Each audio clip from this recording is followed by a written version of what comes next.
What are we doing here, hon?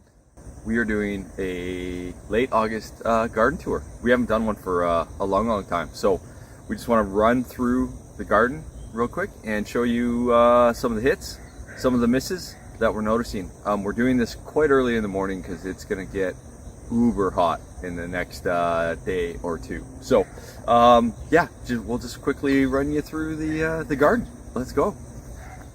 All right, one of the big hits has been the sunflowers. Yeah, it's been an awesome year for them.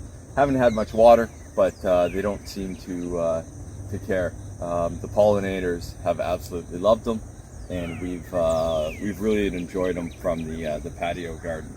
Now, one of the interesting things here is we have a pumpkin vine that we planted way back there. I don't know, maybe 10 feet away. And it's got some fruit on it. It's a little bit late in the year, but we thought we'd throw it in.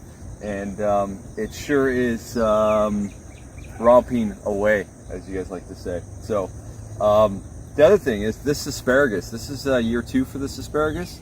I think we'll be picking off this year. It was really substantial amount of growth this year. So really stoked about that. All right, these are our asparagus or yard-long beans. We absolutely love them. They've been great for us. We have some eggplant here that's doing really well in spite of the epic pest pressure.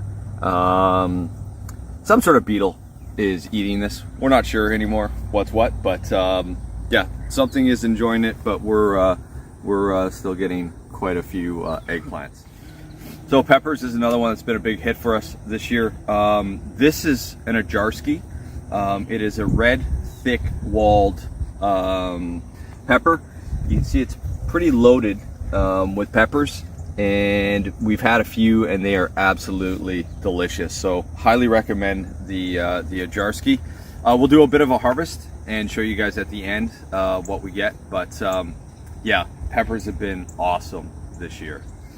All right, so we're just in here in our eggplant comfrey, which went bananas this year. This was like a tiny little plant. Maybe a little bit of a miss putting it here. We're gonna rectify that late fall or early spring next year. But these collards have been a big hit. We got a friend that loves cooking them. Yeah, so we give him a ton of the collards that we get, and he's really enjoyed it. So definitely a win on the collards. I think we've learned some things on spacing, because things basically get Jurassic here real quick. So there's going to be a big conversion of this area later this fall, and we're super stoked about that. So okay, so I think one of the big misses this year that we learned was interplanting in asparagus. We did some research on it, and they said strawberries and onions do really well, but it's way too big of a pain in the butt for us. So all these strawberries are going to get torn out very soon, and hopefully they'll survive. If not, not a big deal. But yeah, something that we're going to do next year is just asparagus on its own, I think, just for ease of harvest and less clutter. All right, in this row we got leeks. A few of them we're going to leave for them to go to flower next year. We kind of strategically put them there. We've got some basil. Beans, another big lesson we learned this year is really good structure on the beans. We just kind of ran out of time, so we just had plastic netting. Big miss on plastic netting. I definitely put them up either bamboo, anything solid that you can put them up that, because this thing just got up and then just completely folded.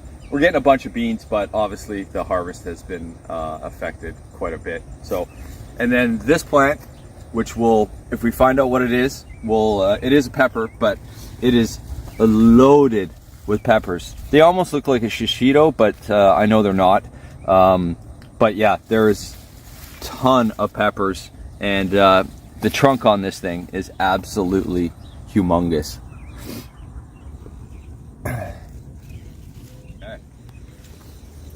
All right, so one of the highlights of the summer is Colleen actually got an Asian pear off this the other day. Absolutely delicious. Really like it. We got a couple more coming, maybe looks like 3 or 4 more coming. We're just gonna let that one get a little more brown. And then in here, this is our cucumber area. We're finding out which of the cucumbers the beetles really like, and it looks like, unfortunately, the Armenian. The other ones have fared much better, and the peppers, even though they're getting melted in the sun, because we just transplanted them, we're gonna let them go and see how they do over the next couple days. Okay, this is an area where we just threw all our ICU plants in. I would consider this one another kind of miss. I think we've got so many tomatoes, we've got so many eggplants and basil. I think next year we will just have something committed to come into here. It's great that we're going to get a few tomatoes, but yeah, there would be a much better use of the space, I think we feel, as opposed to trying to just save very, very sickly plants. Okay, this is our first attempt, excuse the monarch butterfly that just flew through the shot. Our first attempt at in-ground carrots. We're seeing some hits and some misses. We sowed some straight into wood chips, and not the best results, but that's okay. That's okay. But we have a bunch coming up, and if the bunnies can leave them alone long enough, that would be great. It's real late in the year here for it, but there's a bunch that are coming, and hopefully we'll get a few autumn kings and a couple other varieties to eat this fall. So, okay, this was a super happy accident. This is a loofah here with some beans, a clematis, and some sort of winter squash / pumpkin coming up. Yeah, awesome. I don't see anything fruiting. I don't know why it won't fruit, but we don't really care. It looks uber awesome. Frames up the garden really nice. So, okay, this is pretty interesting. This is a watermelon that we did from the start. We did 4 from starts, and this plant is the only one that's made it. Now we have a bunch of volunteers that have come up around the garden, and all of them have made it. So yeah, I don't know if the volunteers are more pest resistant or the variety that they are more pest resistant, but really interesting. Obviously we're stoked about this, and hopefully it'll make it. It is definitely not close to being done yet, but it won't take long in this heat. So let's go. Any of you guys seen in a recent tomato video, they're continuing to do well. The smell in here is absolutely epic right now. Just getting lots of basil and tomato smells. Abe Lincoln, absolute winner for us. And this is the Marbone. It's done phenomenal. We're going to be picking a few of these today, and yeah, we've really enjoyed them, and hope you guys in the UK have too, that we sent ones to. So it is getting very close to time to top all our plants, and we'll be doing that pretty soon. So yeah, with that, that's kind of a wrap on this area here, and we will just head up to the patio garden, and Colleen will run you through what's going on up there.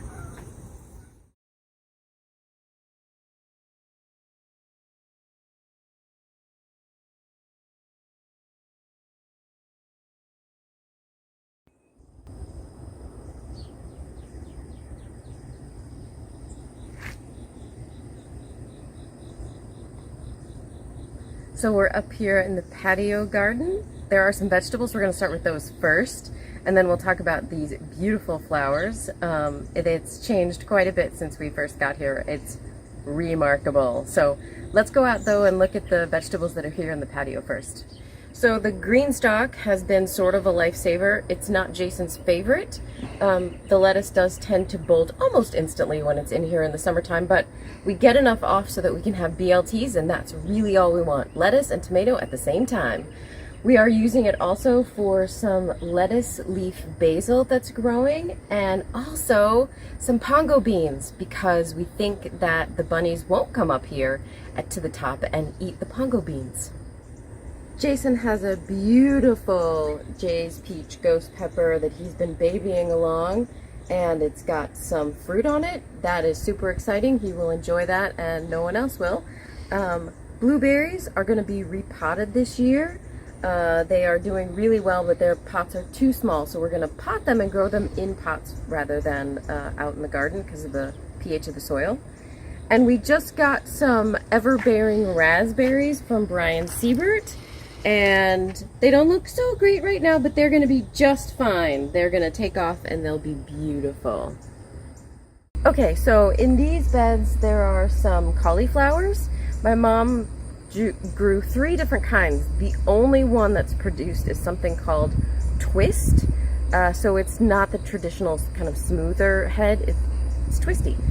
All the other ones have yet to form heads, so we are probably going to harvest some of these just because it's going to get so hot and we want to make sure we get something out of them. So that's sort of a miss, the other kind of cauliflowers. And then we're really thinking hard about these Brussels sprouts. They've been sitting here all summer, taking up lots of space. They are forming some Brussels sprouts now, but everyone knows that Brussels sprouts are better when they've had a frost on them. So Jason's growing some right now inside. He's got some baby starts. The plan is to put them out relatively soon. We're gonna see, does it make more sense to plant them in the fall and let them grow and get to that sweet stage because they get frost, or have them take up space? We think that this is not the way to go, and that's why we're doing the experiment. So we'll let you guys know how that goes. We also have some new onions in here, lettuce that's bolting, bless, so we need to do some more lettuce for sure. So one of our unusual things that we like to grow is the ground cherry. I harvested these yesterday. They are a little bit small. I wonder if that's because the pot that it's growing in is a little bit small, but they are tasty and they're producing well. We've made jam, and a lot of times we just eat them and they never make it in the house. In this bed, of course, we have the Terry King kohlrabi, my giant kohlrabi that would win in the state fair if they had a category for giant kohlrabis, but they don't. There's also celery, very successful with the celery growing. It's so strong of a flavor that you only need one tiny little stalk for whatever you're doing, and tastes like celery. Just want to mention the kale section. We have kale kind of all over, but this bed is primarily kale, and it has done surprisingly well. Kale is better in the cooler temperatures. It's a bit sweeter, but it has grown lovely for us. The bugs have pretty much started to lay off the ones that it didn't, that it really liked to eat. So yeah, the kale has done really well. I want to start harvesting and freezing it so we have a lot for the winter. This bed is kind of another example of how not throwing things out can cost you. Sometimes it works out. In this case, it doesn't. We have some really awful, won't grow eggplants in here that should have come out earlier. They get eaten by the bugs. They haven't really produced anything. The tomatoes that are in here are from when Jason tried to save some little tomato plants. They haven't really done anything. I think the fact that they were checked so hard means they're never going to really produce. So this bed would have done a lot better if we had tried to grow something else in here. We'd have gotten a lot more production out of it. But let's go to the next bed, because this bed is awesome. Jason planted this bed when we first got here. So this bed is a real success. Carrots, beets, we had turnips in here too. We've eaten those. Those are all gone. We are going to tear this bed out relatively quickly and turn it over and probably do some of the fall brassicas in here. But this has been a really good success and is a nice example of, you know, having a nice bed set aside for your beets and carrots, and we're excited to eat them. We've eaten some of the carrots. They are delicious.